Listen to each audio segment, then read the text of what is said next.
Cette chronique est une présentation de l'atelier de mécanique JL Leclerc et Fils. Alors aujourd'hui, on vous parle de frein à main, de bric à bras, de frein d'urgence, de frein de stationnement. Peu importe le nom qu'on utilise, ça a toute la même fonction. C'est de bloquer deux roues, la plupart du temps les roues arrière, de façon à maximiser la sécurité du véhicule un coup qui est stationné. La plupart des véhicules sont traction avant, alors les roues avant sont bloquées ou fixées par la transmission. Ils ne vireront pas étant donné qu'ils sont sur la position stationnement. Et le frein à main, lui, s'occupe des roues la plupart du temps à l'arrière. Deux façons, deux dispositifs. Une façon à câble, une façon manuelle ou maintenant une façon électrique, gérée de façon électronique. Dans les deux cas, encore là, c'est le même objectif. Il faut faire attention parce que c'est quand même fragile. Le meilleur entretien que vous pouvez donner à ce système-là, c'est de s'en servir régulièrement. Par contre, on sait très bien qu'un véhicule qui est avec une transmission automatique a moins les réflexes d'utiliser ça. Ceux avec une transmission manuelle, c'est plus facile, c'est développé à même la façon de faire. À retenir, c'est que pendant le verglas, pendant le froid, pendant l'humidité, bien, ces pièces-là, les pièces surtout mécaniques, sont sollicitées de façon extrême. À chaque extrémité, il y a des pièces de caoutchouc qui sont là pour mettre l'étanchéité le plus possible du système. Par contre, l'usure fait en sorte que ça touche même ces pièces-là.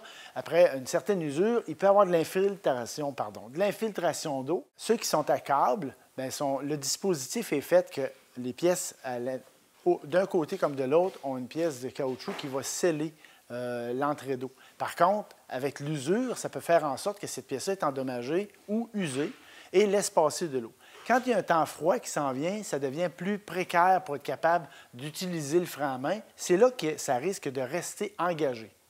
Si le frein à main reste engagé, il y a deux notions. Une notion sécurité au niveau de la conduite, puis le véhicule pourrait très bien décrocher de façon à vous faire perdre le contrôle. Aussi, une sécurité financière. À partir du moment que les freins restent engagés à l'arrière, bien, il y a une surchauffe qui pourrait se faire et détruire l'intégrité même des pièces à l'arrière. Alors, le frein à main, on le trouve à droite du conducteur sur certains véhicules et au pied à gauche sur d'autres. Alors, l'important, c'est que quand le frein à main est à sa place, qui est non utilisé, il est à peu près pas visible, puis il est complètement rabaissé. Quand on l'utilise, on le monte comme ça, de façon évidente. Il est supposé qu'un coup levé, c'est évident qu'il est en fonction, puis par la suite, on le remet à sa place. Si par mégarde, on se rend compte qu'il y a une espèce de lousse, un jeu anormal qui pourrait dire, bien, ça pourrait faire en sorte que les roues arrière restent engagées. C'est à éviter au plus haut point. Alors, il y a aussi le dispositif électrique. C'est sur les véhicules plus récents, des véhicules de luxe. Souvent, on peut se faire prendre si on fait une entorse à la sécurité. Ça veut dire qu'un véhicule devrait circuler avec les portes fermées, barrées, à partir du moment qu'on a une mauvaise visibilité parce qu'on n'a pas bien déneigé son auto ou tout simplement qu'on y est pris. Le réflexe de plusieurs est de débarrer la porte, de l'ouvrir et de tenter de se sortir du banc de neige de cette façon-là. L'auto, lui, il voit tout de suite un problème de sécurité. Il va mettre le frein de stationnement de façon brusque, puis ça risque de faire coller les pièces en arrière, tellement que des fois, ça prend même un remorquage pour être capable de l'amener en atelier pour enlever le frein à main. Alors, c'est à surveiller, c'est un dispositif de sécurité. À partir du moment que le frein à main est engagé, que ce soit mécanique ou électronique, il y a une lumière, un voyant dans le tableau de bord qui va vous l'indiquer.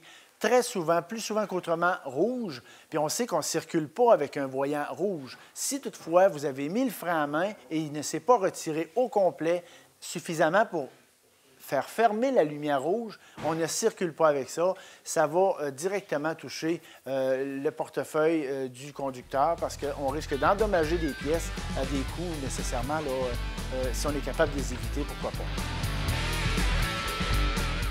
Cette chronique est une présentation de l'atelier de mécanique JL Leclerc et Fils.